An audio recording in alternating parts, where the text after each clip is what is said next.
I am Platte County Sheriff Richard Anderson. With me here is Prosecuting Attorney for Platte County Eric Zond. We're here to give you some information about the recent developments in a case involving the missing women from the home in Edgerton that went missing on Friday, Britny Haarup and Ashley Key. Behind me on the stage are the lead detective for this case, Deputy Nancy Penrod, her partner in this matter, Deputy Russell Smith, the two prosecuting attorneys who will help Mr. Zond in this matter, First Assistant Prosecutor Mark Gibson and Platte County Assistant Prosecutor Kevin Humiston. Also with us is Clinton County Sheriff Porter Henson, who helped us a great deal in this investigation, and the father of Britny and Ashley, Mr. Paul Haarup. Other families are here with us this morning as well in the audience. Britny's fiance, Matthew Myers, returned from work to his home in Edgerton, Missouri last Friday afternoon. He lived there with Britny and two children, a 6-month-old child and an 18-month-old child. Also staying with him temporarily was Britny's sister, Ashley. When Mr. Myers arrived home, he discovered the children at home alone and both women absent from the home. Also missing was a Dodge pickup truck that Britny drove and 4 firearms. Other personal items of Britny and Ashley were left behind, adding to the suspicion to the suspicious nature of their absence. Mr. Myers immediately notified the Edgerton Police Department that the women were missing. The Edgerton Police Department assessed the situation and determined that they did not have the resources to investigate a matter of this potential magnitude, and so they asked the Platte County Sheriff's Department to take over the investigation, which we did on Friday. Recognizing the high probability of foul play, we asked that the Kansas City Police Department Crime Lab process the house as a crime scene, which they also did on Friday night. On Saturday morning, one of our deputies discovered the missing Dodge pickup truck parked and unoccupied on a county road, a country road in northern Clay County, adjacent to a soybean field. We recovered the truck and took it to the Kansas City Crime Lab for processing, where it remains now. We searched the soybean field for the missing women and for any other relevant items, but to no avail. Saturday evening, a citizen came forward and provided information that a white male named Clifford D. Miller, 31-year-old white male, had been seen driving the pickup truck in question after it was known to have been taken from the Edgerton residence. Further investigation disclosed that Miller was in the possession of and attempting to sell firearms similar in description to the missing firearms from the residence. On Sunday morning, yesterday morning, Miller was located in an apartment in Parkville, Missouri, where he was taken into custody. He was transported to the sheriff's office in Platte City and interviewed by 2 deputies. During the course of the interview, Miller provided information about his involvement in the disappearance of Britny and Ashley.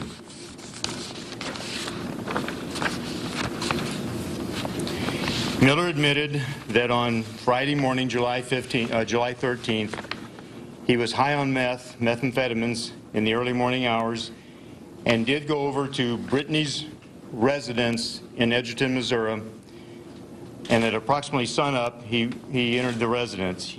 He intended to have sex with Britny.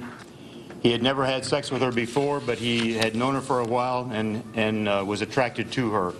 So he went there for the purpose of having sex. When he entered the house, he was surprised to find Ashley there. He woke who was asleep on the couch.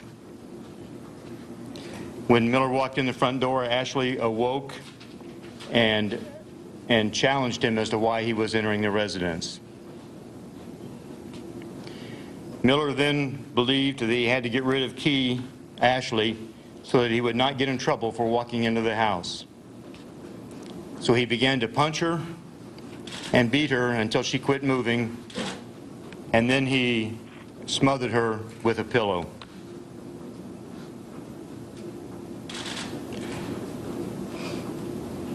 After Miller killed Ashley, His intention of sexually assaulting Britny then changed to an intent to kill her. He picked up an object and walked into the bedroom where Britny was still asleep in the bedroom and hit her in the head with the object. They had a brief struggle, and he then smothered her to death as well.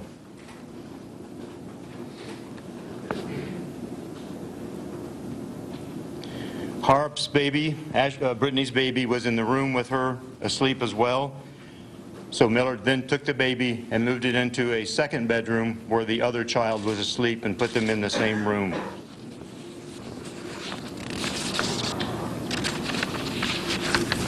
Miller smoked some more methamphetamine while he was in the residence,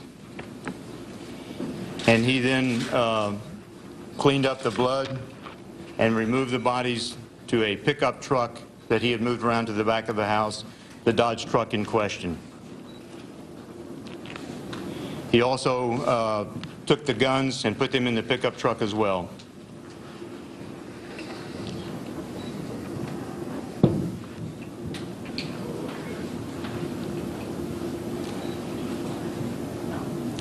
Miller believes that he was in the home for approximately 1 hour from the time he entered until the time he left. He drove the truck to a Clinton County farm and dumped both bodies near a tree line on the Clinton County farm. He then drove the truck to his residence in Trimble, Missouri, where he changed clothes and showered. He knew that he needed to hide and he needed money, so he contacted a friend in the Platte County area and attempted to have that person sell the guns for him. Later on, he disposed of some of the guns, and we are still searching for those guns at this time.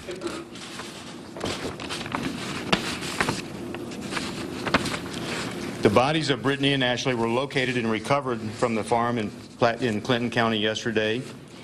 They were identified by tattoos, body piercings, jewelry, and their injuries were consistent with those described by Miller, and the bed clothing that they were wrapped in was consistent with that described by Miller. As I said, our investigation is still continuing in an effort to recover the guns that are still missing. Miller was placed on a 24-hour hold yesterday, and I believe Mr. Zahn can tell you about charges against him this time.